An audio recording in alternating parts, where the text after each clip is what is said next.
આ બ્રહ્માંડના સર્જનહાર માત્ર એક સ્વરૂપમાં નહીં પરંતુ 8 દિવ્ય સ્વરૂપોમાં પ્રગટ થાય છે. આજે આપણે જાણીશું મહાદેવના આ અષ્ટમૂર્તિ સ્વરૂપોમાં. હું પૃથ્વી મૂર્તિ સર્વ છું. આ સમગ્ર ધરતી મારું સ્વરૂપ છે. જ્યાં જીવન છે ત્યાં હું છું. હું જલમૂર્તિ ભવ છું. ગંગા મારા જટામાંથી વહે છે. મારું સ્મરણ કરો, મન શુદ્ધ થશે. હું તેજ મૂર્તિ રુદ્ર છું. અધર્મનો નાશ કરનાર અગ્નિ સ્વરૂપ. મારું ક્રોધ પણ કલ્યાણ માટે છે.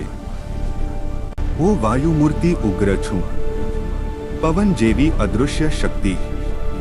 દરેક જીવમાં વસું છું. મારી શક્તિ અનંત છે. હું આકાશ મૂર્તિ ભીમ છું. સમગ્ર બ્રહ્માંડ મારું શરીર છે. તારાઓમાં પણ હું જ પ્રકાશ છું. હું અગ્નિમૂર્તિ પશુપતિ છું. સમસ્ત જીવોનો સ્વામી. પ્રકૃતિ અને પ્રાણીઓનો રક્ષક હું જ છું.